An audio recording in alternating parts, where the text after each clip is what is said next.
Hello, everyone, and welcome to the Hunting Stories podcast. I'm your host, Michael, and today we're actually going to hear a few stories from an old friend of mine, Braden Ford. Braden is a lifelong hunter. He's originally from Colorado, and he currently lives in Kansas. He's out there living his dream, hunting land that he not only owns, but manages for trophy game. I hope you enjoy the stories that he has to tell, but please keep in mind this was actually our first recording, and there may be a few quality issues. We're only going to be getting better, but beyond that, Braden is a unique individual who doesn't have internet or a computer at home. So we had to reschedule a few times, had to get a little creative in order to record our conversation. Either way, Braden's a great hunter, an even better human, with plenty of stories to tell, and we are very happy that he took the time to come on the show. So let's kick it off and hear some of Braden's best hunting stories.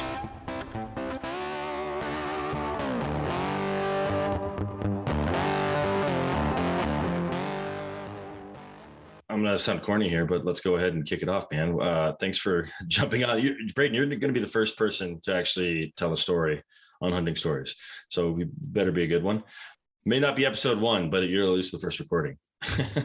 All right, well, as long as we don't have to limit it to one story, we'll be all right.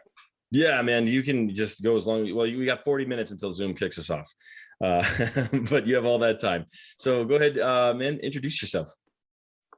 All right, I'm Braden Ford. I grew up with Mike, so to say. We went to high school together, went kind of our separate ways come college, and after college I ended up traveling for a while, got married, and moved out to Kansas to follow my dream of being able to hunt and fish on my own property. One of my goals was to be able to shoot what I considered a trophy whitetail on my own place. So how long have you been hunting, Braden? Like when did you start? When did your parents get you involved? Because I know that you're a multi-generational hunter here. Yep. So I started hunting pretty much since I've been able to walk. I started out waterfowl hunting. I did a lot of waterfowl hunting, and I started going with my dad. And when you could take the Daisy BB gun, that you could watch the BB come out of the end of the gun in a looping arc, and it'd only go about 20 yards. So that's how I started hunting, was in waterfowl. And my dad would take me, and at the time, the neighbor across the street owned the property, and we were able to literally walk across the street and go goose hunting. So That's amazing. That was definitely pretty awesome for me. And so now you're in Kansas, primarily whitetail.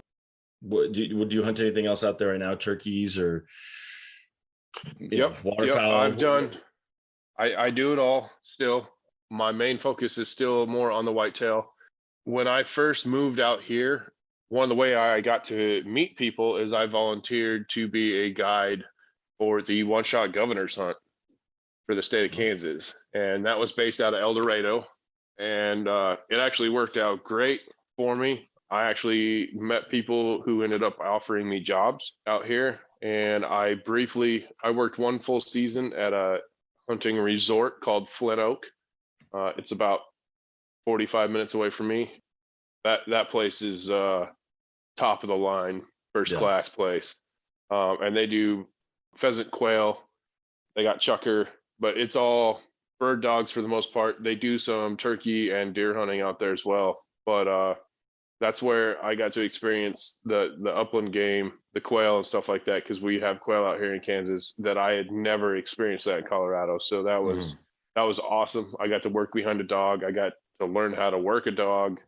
Just really opened my eyes to that, a whole nother side of hunting that I haven't done before this. And now I still manage to squeeze 3 or 4 quail hunts in a year.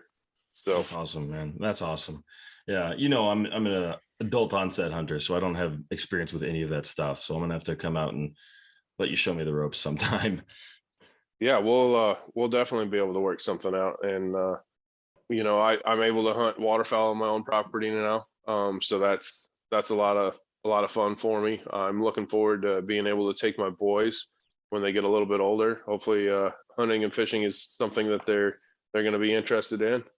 Hopefully, man. Hopefully, you've got a 3-year-old and a 1-year-old. I've got a 3-year-old and a 7-month-old, and hopefully, I'm crossing my fingers for the same thing when archery shooting with my boy today, and he couldn't have been more encouraging every shot. He's like, "Oh, Dad, you're the best ever."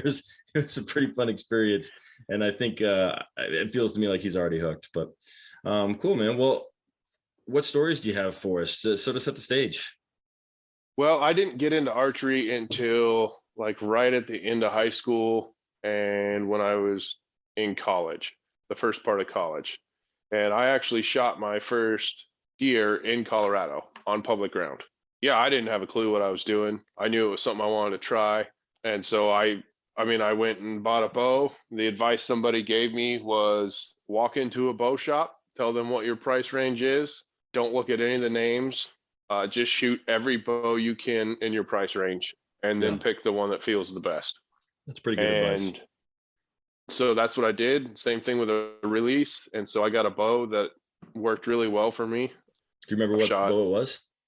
it was a Bowtech Assassin. There you go. You still have that bow? And I don't, but I don't feel bad about it because I traded it to my brother-in-law and he still got it and he still loves it. There you And go. he has successfully shot animals with that bow. So There you go. Sounds like it it's was a still, good purchase. yeah, it's still in the family. So there's no hurt feelings there. Yeah, that it's been a phenomenal bow for both of us. But yeah, that first time I was up near Idaho Springs actually, and I had been hunting all over on public ground up there, and of course, like I hadn't seen anything. I couldn't, the only stuff I'd seen was 1,000 yards away across the valley. And by the time I made it over there, they were all gone. And I had been really diligent about practicing. I mean, like I had gotten a new bow, I had fallen in love with it. Mhm. I'd practiced and done everything I could to the best of my ability. And I just struggled and struggled. And one of my friends had just recently bought a place up there in Idaho Springs. And so he'd met people up there, and one of his friends called him and was like, "Hey, we got some deer over here. They're out here on the public ground." And I had a doe tag. So I grew up a meat hunter. Mhm. I grew up I had never had a buck tag in my life. I mean, I grew up hunting. I'd been hunting deer, antelope, elk, everything my entire life, and I had never had a bull tag or a buck tag or anything like that. My dad had told me we're meat hunters. It's what it is. Don't get caught up on the horns. You can't eat the horns, right? Yep. And so that's just what it was. That's how I was raised. That's how I hunted. Makes it easier to eat tags, that's for sure. It does that too. And yeah, nobody, when you shoot a doe, nobody questions it. Well, how many gray hairs did it have in its face? Was that a 5-year-old mature doe? No, I mean, Yeah. you shot a doe. Nobody cares. You don't get any of those questions. Yeah. Um, Congratulations. You filled your freezer. right, exactly. It's delicious. But anyway, so I get this phone call, and so my buddy and we jump in his truck, and we run across the valley over there, and sure enough, there's one up in there's a herd of them up there in the hills, and I get out, and I check my wind, and I'm able to circle around, and I got within 40 yards of this doe, and there was an old logging road up there, and she Colorado, for somebody that might be listening that's not familiar, it's all like lodgepole pine, right? So it's really easy to Mhm. navigate around, and you can kind of hide behind each lodgepole pine as you move. And I'd when she put her head down to feed or something like that, that's when I would take my time to move, and I just move from one tree to another and just try to stay out of sight, try to keep my movement that she could see to a minimum. And I was able to get close enough, and I shot, and she ran, and I was like, oh no, what have I done? This is my first time ever taking a shot at a live animal with my bow, and I was so scared. Like I did I suddenly had this feeling of guilt. I'm just like, I hope I didn't wound it. I hope I didn't, I hope I'm gonna be Yeah. able to find this animal, and I had heard my arrow hit a tree. And so Oh I was no. like, oh no, exactly. That instant gut feeling where I'm just like, no. And so I just sat down and waited like 10 minutes. I just sat right there and was like, I just need to collect myself, pull it together. I mean, I'd never done anything like this. My adrenaline is just raging. Got the And shakes. Oh yeah, yeah. I mean, this is so much different than rifle hunting. I mean, rifle hunting and growing up a meat hunter, we did a lot of harvesting. There wasn't. I didn't get the shakes. Yeah. Like you picked out an animal, you took your breast like you were at the rifle range, you made a clean shot, and they either dropped or they ran up to 50 yards, and that was it. Like that, and that's all I'd ever experienced. Hmm. And so when this happened and she took off, I was and I hearing my arrow hit that tree, I felt like I'd made a giant error. Like I was so I just sat down and waited, and finally I'm like, well, I guess I got to go find my arrow. And I went and found my arrow, and sure enough, it was stuck in a lodgepole pine, but it was covered in blood. Oh, there you And go. I couldn't actually get my arrow out of the tree. I had to unscrew the broadhead and leave the broadhead in the tree. I've done that with a turkey before. Yep. So I took my arrow, and of course I couldn't find any blood other than what was like on my arrow at the time. And so I was like, well, I kind of saw what direction she went, and so I walked down the hill, and I got to the logging road, and I kind of looked down the logging road, and I saw what I thought was like, what, that looks funny. That's like a wet spot or something down there. But so I walked down the logging road about 10 yards, and it looked like somebody had taken a 5-gallon bucket of blood and thrown it across the road. Oh, wow. And so then I just found my blood trail and I followed it like another 15 yards, and there she was piled up. And when we cleaned her, I had made a perfect shot. I was using a Muzzy broadhead MX4, and I had shot her clean through the heart. So Nice. yeah, I was super stoked after that. Yeah, I And bet, man. I kept the heart in my freezer because I didn't know, and I was probably a little too proud. I Yeah. kept it so I could show my dad and some of my close friends, like, yeah, I made a heart shot. You know, Nice work, man. Nice work. so Nothing wrong with being proud of all the hard work you put in, and then especially after scaring yourself and hearing that the arrow hit the tree. I oh yeah, I when you said that, my gut dropped. I felt bad for you. yep. And then so my next time really getting a deer after that with my bow was when we went to Kansas. And we talked before this, and I'd met Larry down in Dominican, and he had invited my wife and I to come to Kansas and hunt on some of his property. He had like three different properties that he owned, and then he had a couple of places that he had leased, and he was able to take us out, and it was phenomenal. My wife tagged out on day one within an hour of being in her tree stand, so that was incredibly awesome for her. It took me a little while longer to get a deer. I ended up having to stay like 6 days or something. And I mean, I can't believe Larry just let me. Like I hunted every day for 6 days straight, Mhm. and I was definitely spoiled. But one of those days, he had some property leased real close to his house, And this is and he this called is it. back in Kansas, not more Colorado hunting, correct? Right. Yep. This is Okay, after I moved to Kansas. So I shot my first deer in Colorado, and then it was like 2 years after that we packed up and moved to Kansas. gotcha. Okay, And I had public land tags after I'd shot my first deer in Colorado, and just I was unsuccessful. So I had tag soup, short story. And so when I moved to Kansas, this is actually we still lived in Colorado, but I was hunting in Kansas with Larry, and he took me out, and we went to this place, and he said, "Well, we're just going to tennis you in," and I was like, "What? Okay, what's tennis you in mean?" And he's old school. He had trees, big walnut trees out here, and so they get kind of tall, and then they branch out about 15 yards up, and they'll turn into like a big bowl. And hmm, so he didn't actually have ladder stands in some of these walnut trees. He just had the screw in steps that go up the walnut tree, and then he had screw in hooks to hang your bow on, and that's it. So you would just stand in this tree. And I'll never forget this hunt for as long as I live, because it had just rained. It had poured. And so everything was wet. The ground was soft. All of the dry leaves were no longer dry. so that nothing made a sound. Like it was quiet, it was still. I mean, you could hear the birds, but that was it.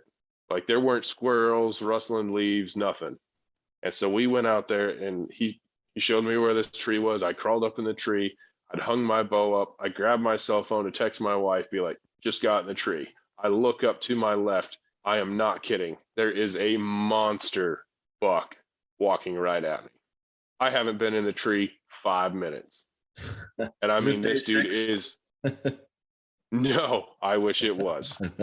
This dude is a monster. He is still probably the largest deer I've ever seen on the hoof in person. If you had to guess, what would you score him?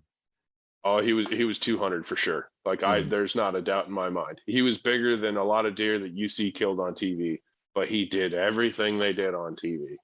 I mean, so he's walking in, the wind was out of the north. He was coming from the north, so he wasn't going to wind me. And he was walking right at my tree, and he had his head down, and his big old rack was just like sauntering, left to right, left to right. I mean, just like, you could just tell it was big, it was old. He just looked tired, and he was just had that slow walk saunter, and he walked right underneath my tree. I didn't even have an arrow knocked yet. So, as soon as he walks underneath me, he can't see me. So I'm grabbing my bow, and I get an arrow knocked, and he is right underneath me now. And I got my bow drawn, but I mean, I can't shoot because it's like a straight down shot. I'm still an amateur bow hunter. I don't know what's going on. So I got my bow fully drawn now, and he's starting to finally walk past me and walk kind of out and slightly up a hill, which is going to be perfect. And so I'm following him, and I'm bringing my bow up, and I'm at full draw. And I'm starting to look down my arrow and through my peep sights, full draw, and I'm still twisting, and I'm standing on branches. Again, I'm just standing on big branches up in this walnut tree. I'm not in a tree stand, and I'm turning with him, and I'm getting ready to shoot, and my elbow hits another branch behind me, and I pulled the trigger on my release. And I send that arrow. I mean, I wasn't on him at all yet. So I send that arrow right into the ground, 7 feet from the base of the tree. And he's or 7 yards from the tree, and he's 10 yards out from the tree. And of course he takes off. I mean, I guarantee you this is not the first time this bad boy's been shot at. So he knows what's up. And so he runs up the hill a little bit, and instantly then I know he catches my scent. I mean, and we scent down, we do everything we can to cover our scent, but fresh after a rain like that, and I'd just been in there, I know he winded me, and he stopped for that second and turned sideways, and I could see his full rack, and he's all majestic, and it's still kind of cool. Like you can still kind of see the steam rolling out of his nose. Yeah. And that'll forever be imprinted in my mind. And I don't think he ever saw me, but that was it. That was the game. And game over. Boom, he was gone. Never saw him again. And Larry actually saw him after I shot the ground. And Larry's like, yeah, that's a monster. That's funny, man. That's too bad. Did Larry ever see that deer again, or does he just get out of Dodge? He got out of Dodge, and Larry never saw him again. We never found his sheds. I mean, nothing. And as far as we know, nobody ever shot him, because he was definitely big enough that if somebody shot him, Larry would have heard. Somebody would know. Yeah. Yeah. He's still rolling those hills to this day. Yeah. I don't know if he is or not, but yes, the dream lives on. I will tell you that. Absolutely, man. That's awesome. I mean, that's a good story. It's tough luck, but I can just see your elbow, and I can just feel the dread when that arrow goes. But at least you didn't wound him, left him for someone else, right? You're just that kind of guy. Right. Yeah. As generous as I am. Yeah. But yeah, so absolutely. That was my first real encounter with a big buck that and it happened so fast, I didn't even get the adrenaline dump until after it was over. Like it was so fast. I mean, all of it happened in 90 seconds or less. And then of course, after he ran off, I was just like, we're done. I can't control myself. So I just stood in the tree until it got dark. But so Just that was totally my first. defeated. I could see you standing in that wet tree, just totally defeated. Oh It's yeah, a good image that you painted, man. It's interesting. I've never known of anyone that didn't have a tree stand that was just standing on a limb. So I was worried that you were yep, gonna fall and like impale your leg or something like that. But I'm glad no one was injured. right, yep. And so that's the term, and I still use it to this day. I still have some trees that I just tennis shoe into. That's There's awesome. certain some of those big walnuts, just the way they grow, they can afford a natural tree stand type deal, because a lot of times in a tree stand anyway, I can't sit down the whole time I'm hunting. If Mhm. I'm going out for Yeah. an evening hunt, I won't ever sit down, because a lot of my setups is, if you sit down, you can't draw your bow from that sitting position. Yeah. You have to stand up. And just to clarify that, I live in Southeast Kansas. I live in the Flint Hills, so we don't always have a lot of really big trees. We got hedge trees. We got some oaks and stuff like that down in the creek bottoms. But if you're hunting an area that's not in a creek bottom, a lot of your trees don't get taller than maybe 30, 35 feet. There's a limited range of where you can really put a tree stand up. Yeah. That makes sense. Gotcha. But All right, man. Well, do you have any other stories for us, or is that it for today? oh, I got another one, because one of my goals when I moved to Kansas was to be able to shoot trophy deer on my own house, or on my own property. And there was one that I ended up getting shot. And I've had a friend who's been coming out. He used to be my neighbor in Colorado, and we met being neighbors. And he got into archery, and we used to bow hunt together. We did some public land bow hunting in Colorado. And of course, like, I had a deer tag, he had an elk tag. He saw deer, I saw elk. So we just saw the opposite of whatever we had. Of course. Yeah. Um, Makes so sense. nobody ever filled a tag when we went hunting together. But he started coming out when I moved to Kansas every single year. And so when I first moved out here, man, I was a whitetail junkie, and I didn't have a clue what I was doing. And I had like 20 game cameras, and I would go put them in up on walk-in property. And I was trying to talk to neighbors. People are very protective of their deer hunting out here on private ground. So it's kind of difficult to get permission to Mhm. go deer hunting out here. But once I moved out to the country and people started to know me and realized I lived here, I started being able to hunt more places, because I was a resident, Yeah. you know. That makes more Um, sense. so I mean, I'd look at 20,000 trail camera pictures a month, easy. I mean, I spent hours looking at trail cameras, and I've got some absolute giants on trail cameras now. Mhm. Um, but I finally started getting one below my house, and he wasn't a Boone and Crockett deer or anything, but he was a trophy deer. And so I had him kind of. I was trying to get my buddy that from Colorado. He lives in California now, but I was trying to get him out here, and I was trying to get him on that deer. So he hunted that deer pretty hard, and just never was able to make it work. I think he saw him once. As soon as he left, I started hunting, and I had a surgery coming up. I got my the artery in my left arm reconnected. So Whoa, I hold had on. Hold on. yes. So your artery was disconnected. Let's go back to that just for So a second.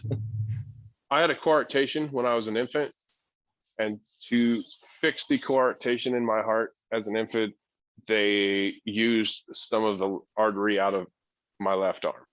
Got So it. growing Okay. up, the entire left side of my body was, I guess, undeveloped or less developed than the right side of my body, Hmm. because I just had less blood flow. Got it. So Okay. I would get like heart attack feelings, because when I would play sports or work out or do those things, I wouldn't get the blood flow to the left side of my upper body and my arm like most people would. And so I think they called it subclavian steel. And so my arm would ache because I would run out of oxygen for those muscles. Hmm. And so we ended up getting my artery reconnected to the main artery in my neck. Got it. Okay. That makes a ton more sense.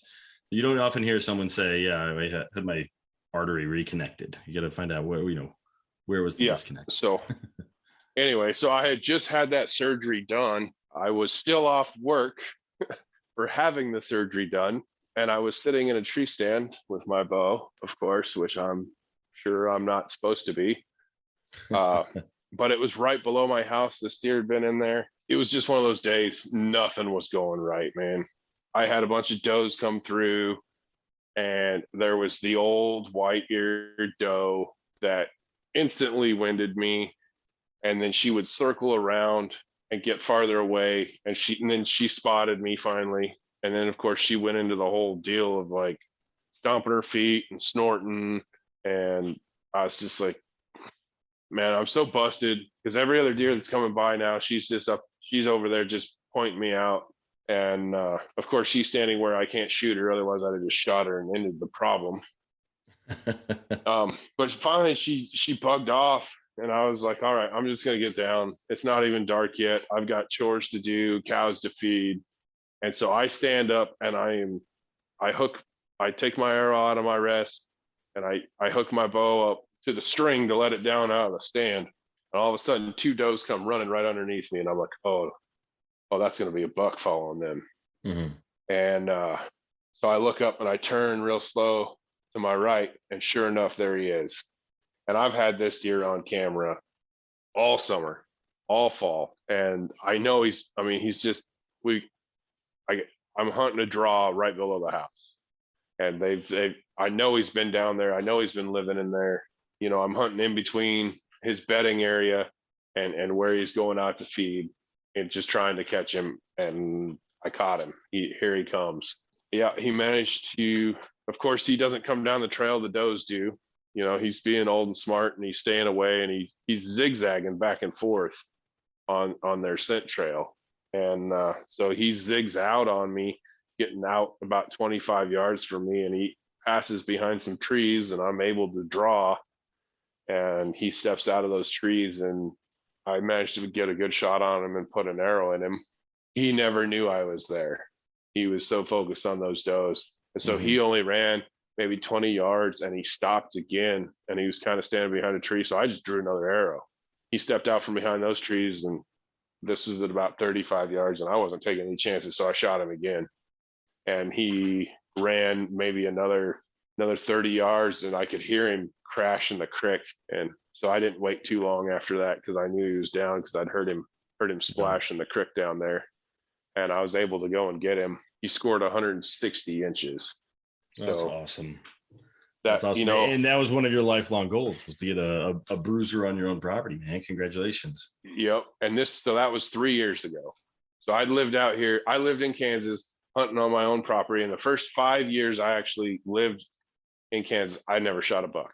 So, because everything we had come through, I don't know I don't know if it's right, wrong, whatever. But the problem with the game cameras is I knew what was out there. Mm-hmm. And I always wanted to shoot a giant. And Larry's been a good advisor to me. He's like, man, there's a lot of deer that become very mature deer, 5-year-old deer, 6-year-old deer, that aren't going to break 150 inches. Like, the genetics aren't there. They're not going to do it. And Larry's rule has always been, if you get a mature deer, that's a trophy. I mean, What makes a 5-year-old deer with smaller antlers dumber than a 5-year-old deer with big antlers? Nothing. I mean, that's a trophy is a trophy, when you're shooting a mature buck. So I started to live by Larry's rules. Since then I've had pretty phenomenal luck. The last lucky 3 years, good, right? Yep. So the last 3 years now, I've been very fortunate, and I've shot the 160-inch deer. I shot a 148-inch deer, and I shot a 152-inch deer this last year. Man, that's awesome. So I'm still, I still have dreams of getting into the 170s or the 180s, and they're out here. But I'm living by the rule of, you get a mature deer to walk underneath your tree stand. He's 5-6 years old. You shoot a mature deer. It's a trophy deer. Yeah, so absolutely. Larry sounds like a smart gentleman, definitely a good whitetail mentor for you. So that's awesome, man. Oh yeah, he's taught me lots of tricks and tips to be a successful hunter. Well, here's what you got to And do, I don't Braden. know. You got to talk to Larry, and you got to get him on the podcast so that we can hear some of his stories, because I'm sure he's got some. Yep, and fortunately, this is awesome now too. So Larry's come out to my place now, and I have since bought more property, and I have a lot more places to hunt. And Larry has now shot. I think he shot a 166-inch whitetail off me 2 years ago. Oh, wow. So, I feel really, really good about that, being able to, give back to somebody that took me under their wing and, have him come out and shoot a quality mature whitetail off of me and to be here for it. And yeah, I mean, it's just been a lot of fun. I mean, Larry is one of those people that he's just a kindred spirit when it comes to spending time outside. Yeah, that's awesome, man. That's cool. So cool, Braden. Well, awesome, man. Any more stories? These have all been pretty good. not that I can think of offhand, really. That's right. That's right, man. Yeah, Not a big deal. The only thing I got that's kind of off topic with the bow hunting was I've been working on trying to build a little bit of a waterfowl habitat on my watershed this last year, and I only got to hunt it once, but I was able to go out with a friend, and we shot our limit off my watershed in 45 minutes. Yeah, you sent that video to me of that, like you kind of hosted a hunt that was put on YouTube or TV, or I'm not sure exactly where it was, but it looks like you're doing a lot of good work to your property for whitetail and obviously now waterfowl. So that's cool, man. Yep. And that was a gentleman. I forget who he worked with, but he worked with Whitetail TV or Cabela's TV. And so that like actually Excalibur crossbows, right? Right. Yeah. He was sponsored by several different people. He was sponsored by like Big and J, Excalibur crossbows. Yeah, a couple of those places. And so he's actually the nephew of the guy that owns the property across the street from me. And so that's how I met him. And he came out with, I think, very low expectations of finding a trophy deer, and we had just kind of hit it off. I'll send you the link. You can put it below, and these people can watch this hunt. But I actually filmed that entire hunt while he hunted. Yeah, when that was all over, he's like, "Man, this is awesome. How many deer have you shot like this?" And I was like, "I've never shot one close to this." And so like all of a sudden he was like, "Oh, I feel kind of bad." And I was like, "Man, that's just how it goes. Like, I live out here. I've taken people hunting out here, and a lot of them, it's just like I can go out. I put them in a tree stand. They'll sit in a tree stand their first time, just like my wife, for 2 hours, and they'll shoot a trophy buck, bigger than anything I've shot. I'm the one living out here, and I'm the one putting in all the work. Yeah, putting in all the work. But it doesn't hurt my feelings. I'm very grateful to be able to do that. And a lot of the people that I let come out and hunt with me are first time hunters. Like, they're shooting their first whitetail ever with a bow. Yeah. I'm not going to say I have a fixed rule, but I've managed to maintain the rule of thumb, I guess. And that is, nobody shot anything with a rifle on my place other than a kayak. That's so awesome. All the whitetail on my place have either been taken with a crossbow or with a bow. So that's awesome. How many acres do you own total now? About 320. Okay, good for you, bud. Good for you. So, well, Braden, we did it, man. We actually are filling up the timer. We got 2.5 minutes before we're gonna get kicked out of this Zoom meeting. So I don't know, anything else you want to kind of finish with? Just anything you want to send the people off with, or maybe let them know where to find you, your Instagram, whatever it might be. You can check me out on Instagram and see what I've been up to out here. It's Braden Ford 84 on Instagram. I'm doing everything from duck hunting to whitetail hunting, obviously, fishing. I've been working on my fishery as well, building structures. I've put wipers in my watershed now. I've been trying to get grass carp in there. I'm just a big kid that's got little kid dreams, I guess. So I'm just trying to fill them.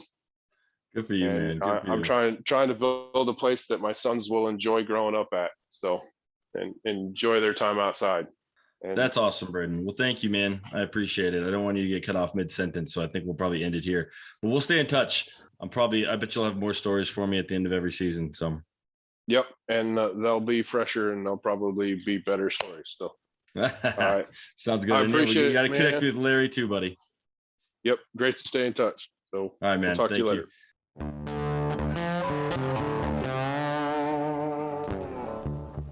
All right, guys, that's it. We're still playing around with the format, but another episode is in the books. If you have any feedback, please let us know. Just go to @HuntingStoriesOfficial on Instagram and DM us. Let us know what we're doing wrong, what we can do better, whatever it might be. And of course, don't forget to follow and share while you're there. Now, I hope you enjoyed the stories that Braden shared with us today. I've put his information in the show notes, so if you want to follow him on Instagram, check him out. And of course, don't forget to subscribe, review, comment on whatever your preferred podcast app may be. So Spotify, Apple, whatever you use. And don't forget to share the podcast with your friends. Finally, we're always looking for more storytellers. So if you, your dad, or your friend, or whoever it may be, has a good story, hit us up. Let us know. We'd love to hear from every kind of hunter, as long as you can tell a good story. So thank you again for tuning in. We really do appreciate it. Now go make some stories of your own. Thank you.